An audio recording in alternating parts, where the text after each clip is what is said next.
Hey guys, thank you for joining me for my homework this week. So as usual, my homework does not come with any English directions. The only direction that I have for this is please make sentences with the examples. So I've copied over the photos that are attached to my homework, and we do have one example in this set of questions. And so the example is on the side, you see the notebook. So there's a notebook, and then it does have the name Karina on it, so we know that's Miss Karina's. So we're doing a question and an answer in this section. The question is going to be Kono no to wa dare no desu ka? Kono no to wa dare no desu ka? So as a reminder, dare was the question word who. So we have kono no to, so this notebook, wa dare no desu ka? So we're asking, whose notebook is this? Whose notebook is this? And then the answer to that is Karina-san no desu. Karina-san no desu. It's Miss Karina's. So example number one, we see a bag or purse, and we know that that word is going to be kaban, kaban. And we see the name Yamada on that. So our first question is going to be, Kono kaban wa dare no desu ka? Kono kaban wa dare no desu ka? Whose purse is this? Or this purse, who does it belong to? And our answer is going to be Yamada-san no desu. Yamada-san no desu. Yamada-san no desu. That sounds a little bit better. Again, I'm really not great with the pronunciation of the Japanese names, so please let me know if there's a way that you would suggest that I practice those, or even just a way to find a list of the most popular Japanese names. So moving on to number two, we see that there's a camera, and we know the word for camera is camera. So camera, camera. And we see the tiny little tag that says cientosu, I believe, cientosu. So this is going to be Kono camera wa dare no desu ka? Kono camera wa dare no desu ka? And our answer is going to be Santoso-san no desu. Santosu-san no desu. And that means it is Mr. Santos's. Question number three. I'm sorry about that. My slide got frozen for some reason. So moving on to question three, we have an umbrella, and we know the word for umbrella is casa, casa. And we have a small name tag on it that is Sato, and we're going to just say this is Mr. Sato. So we have an umbrella, casa, and the name tag Sato. So our question that we're going to create is Kono casa wa dare no desu ka? Kono casa wa dare no desu ka? This umbrella, whose is it? And our answer is going to be Sato-san no desu. Sato-san no desu. It's Mr. Sato's. And the final question in this example, number four, we see a teko, which is like a day planner. And so the teko is Mr. Mira's. So our question is going to be, Kono teko wa dare no desu ka? Kono teko, this notebook, or this planner, wa dare no desu ka? Whose is it? Kono teko wa dare no desu ka? Mira-san no desu. Mira-san no desu. It's Mr. Miller's. Mira-san no desu. So for this next set of questions, I actually have out my Minna No Nihongo book. This is the Romanized version, translation, and grammar notes to better explain kore versus kono, sore versus sono, and are versus ano. So the ones ending in e, those, for example, would mean if you said sore wa jisho desu ka, knowing that jisho is dictionary, sore wa jisho desu ka would be, is that a dictionary? Or to ask whose umbrella is this, kore wa dare no desu ka? Kore wa dare no desu ka? So the ones that are ending in E are not putting a specific onto it, like this specific umbrella. Whereas when we're looking at kono, sono, and ano, they modify nouns. So for example, kono hon wa watashi no desu. This book is mine. Kono hon wa watashi no desu. This book, this specific book is mine. Or to say who is that person, not who's that, who is that person, you could say ano kata wa donata desu ka? Ano kata wa donata desu ka? So knowing that the ones that end in O, kono, sono, and ano, go directly with that noun is how I've been able to differentiate between this. If you have a better explanation, please let me know. So all we have here is the two different options, and we're choosing whether kore or kono, for example, when question number 1, we're choosing, is it kore or kono? So very quickly I look at it and I see wa comes directly afterwards. So without reading the rest of the sentence, I know that it's going to be kore wa, because that's not kono wa, it's kono hon, kono mizu, kono, anything that has a noun coming after it. Now that could change in future lessons, but for what we're doing right now, I know that kore wa kuruma no hon desu. Let's break that down as a sentence. Kore wa, so this, and then kuruma is car, no hon, hon is book. So it's a book about cars, because remember the first noun explains more in detail to the second noun. And desu, we know there's no ka there, so we know it's a statement. So this is a book about cars. This is a book about cars. Kore wa kuruma no hon desu. So the next one we have kono or kore, and then we have kasa. We know kasa is umbrella. Kasa wa watashi no desu. So kasa wa, and we know watashi no desu means it's mine. So we know that because we have kasa there, we're going to say kono. Kono kasa wa, this exact specific umbrella, kono kasa wa watashi no desu. Number 3, we have sore or sono. So let's read them through. Let's try reading them through the sentence and see how it sounds. We've got sore kagi wa dare no desu ka? Sore kagi wa dare no desu ka? And I see that there's no space between des and ka here. Normally when I see it, there is, so I don't know if there's a difference there. Nothing that was explained to me, so I'm just going to assume that it's just written differently. So we have sore kagi wa dare no desu ka? Or sono kagi wa dare no desu ka? And we know it's going to be sono, the one that ends with o, because we've got kagi directly after that. If it was sore wa, that would make sense, but not sono. So sono kagi wa makes sense. Sono kagi wa dare no desu ka? So this key, kagi's key, whose is it? Sono kagi wa dare, who, no desu ka? Whose key is this? Going down, we see that we have wa specifically following this bracket, so we already know it's going to be are. But reading it through, just practicing, because that's how I'm doing, is practicing all the words, even if I understand, oh well, this has to have a noun follow it. Reading them through and understanding that is great, but reading through and like practicing those vocab is what I've been doing. So are wa Nihongo no jisho desu ka? Are wa Nihongo no jisho desu ka? So we know Nihongo is Japanese and jisho is dictionary.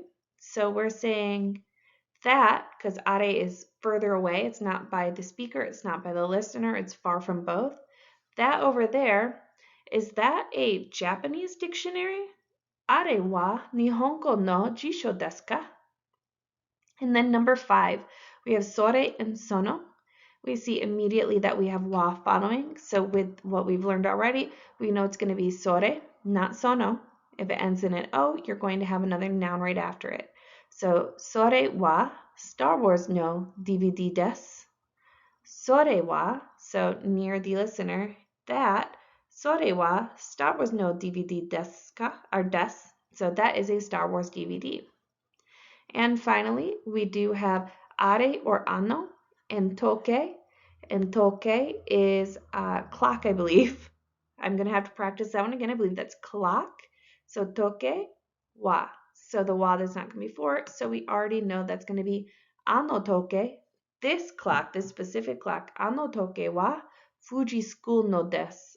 Ano toke wa Fuji school no desu. So this clock is Fuji school's clock. So this is a little different than the homework questions I've been getting. So this was a little bit nerve-wracking, but also freeing, I think. This is please make sentences using kore and kono. So I'm going to challenge you, if you've been following along with me, to leave a sentence in the comments, one starting with kore and one starting with kono. So I'm going to, and I've not submitted these to my teacher yet, so hopefully what I've created here is good. I'm going to share with you the first one that I said, which is kore wa mizu desu. Kore wa mizu desu. This is water. This is water. Mizu is water. The sentence that I said kono in is kono mizu. So again, this water here, this specific bottle of water, kono mizu wa ikura desu ka? So that's going to be a bonus here. That's something that I learned in my most recent lesson, and that'll be in the vocab video. So ikura desu ka is how much is it? How much is it? So now we can order something or start our shopping in Japanese. So kono mizu, this exact water, wa ikura desu ka? How much is it? How much is this water? Now that's something also in my Japanese lesson that I thought that the sentence had to start because we're saying konomizu. I thought the English way it would say is this water. No, it doesn't have to. I think that sometimes we try to read it off exactly the way that it is, but in my sentences in my actual lesson, konomizu wa ikura desu ka could be how much is this water? How much is this water? Just the most important part is kono and mizu are tied together, this specific water. The next question, or the next sentence that I came up with was kore wa watashi no inu desu. Kore wa watashi no inu desu. So inu is dog. So this sentence says that is my dog. Kore wa watashi no inu desu. So I'm still using no here too and tying watashi and inu. So it's my dog. Kore wa watashi no inu desu. And then finally for kono, I said kono sumaho wa Tanaka-san no desu. So again, when you say the name and then no, it's showing possession. So this would say it's Mr. Tanaka's, or watashi no says mine, not I, mine. So sumaho is a word that we learned as well in our lesson. So sumaho means smartphone. So kono sumaho, this smartphone, wa Tanaka-san no desu. This smartphone is Mr. Tanaka's. This smartphone is Mr. Tanaka's. Kono sumaho wa Tanaka-san no desu. So moving on to our next set of questions, we are going to be doing numbers. N means yen, so we're actually doing prices. So this again is going to help us towards being able to ask how much something is and make purchases. So the direction is please write down the number in Japanese like the example. I'm going to have a whole separate video on numbers and counting in Japanese, and it's a lot of math, to be honest, from what I'm seeing. I'll kind of explain in the video what I mean by that. So following through here, we have the first example is some form of bread, and it's 108 yen. So en, that's yen. So 108 yen. And we see that is hyaku hachi. So hyaku means 100 or 100, and hachi is 8. So that's hyaku hachi. Here we have some form of can, and it's 190 yen. I'm curious to know if you know what that is. It looks like a beer can to me, but it's 190 yen. So we're going to have hyaku kyuju. Hyaku is 100. Kyu is 9. Ju means 90. So Kyu-ju makes it 90. So ju means 10, sorry. So 9 sets of 10, and that's where we're getting into the math. Please watch a separate video for that so that's not confusing. So 190, hyaku kyu ju. Down here we have a sandwich, and it is 250 yen. So we've got ni hyaku, so 2 100s, ni hyaku go ju. So 5 tens, ni hyaku go ju. Now, if I'm explaining that in a weird way, please give me a better way to understand that so that I can better help everybody else too. So leave a comment and let me know. So moving on to our next set of numbers, we have this tray lunch, and it is 635 yen. So that is ropyaku. So instead of hyaku, when it's 6, it's ropyaku, 600. Sanju, so 30, 3, 10, 5. Sanju go. Ropyaku sanju go en. The next number, 1198, is ichi-sen, so 1 1000. Ichi-sen hyaku stands for the 100. Kyu, 9, and there's 9, 10, so Kyu-ju, 8 is hachi. Ichi-sen hyaku kyuju hachi. So 90 is kyuju, hachi is 8. The next number, 2880, that's ni-sen, 2 1000s, ni-sen, hapyaku, hapyaku is 800, and then hachiju is 8 tens. Hachiju. Nisen hapyaku hachiju. That's a mouthful. Let's try it again. Nisen hapyaku hachiju. So for the last question, I wanted to blow that up nice and big because I'm not familiar with what Japanese yen looks like. So we're going to break this down. We've got 2 different bills here. So the first one is 10,000. And so my Japanese teacher taught me that those first 4 numbers, draw a line in between, and then you're going to see that number before is what you're going to say before man. So if you've got 4 numbers, whatever they are here, these first 4, and then you've got a 1 and it stops there, then you've got ichi-man. So this is ichi-man. I'm sure there's a better way to explain that. I'm going to try to come up with a better way to explain that in the number related video. And then the other one is 5,000. So that's go, 5, and then 1,000 sen. Go sen. Go sen. So together that's ichiman go sen. Ichiman go sen. And I think this probably shows better what I mean by math and adding in these numbers individually. So ichiman is 1 10,000, and then gosen is 5 1,000s. 5 1,000. So ichiman gosen is a $10,000 yen, or 10,000 yen, and a 5,000 yen. Ichiman gosen en. So that was my homework from my private Japanese tutor for lesson 2, part 2 of the Minna No Nihongo book. I'm going to be moving on to chapter 3 in this week's lesson with my tutor, so I feel pretty confident about understanding how the numbers work, but not as confident in how to explain that. So if you have any great ways to explain that, please leave a comment, let us know. And then if there's any great way that you study, because I understand how it works, but memorizing those, that's definitely a lot to memorize. So how did you memorize it if you've memorized your numbers and you are confident in ordering or asking how much something is and understanding those numbers back? We'll go over that more in another video. Any insight you can give me is fantastic. Again, I'm going to be going to Japan in just 5 months. So my goal is to be able to, on top of other things, go into a store and make my own purchases. So anything that you can tell me to help is fantastic. And of course, if you're trying to learn, stay tuned here and check back for new videos. I'm posting multiple weekly with the hiragana, my vocab, and then my homework lessons. So we'll work through them together too. It's not going to be perfect yet, but hopefully we have people who can help us along the way as, a community together. And thank you so much for studying with me. Catch me in the next video.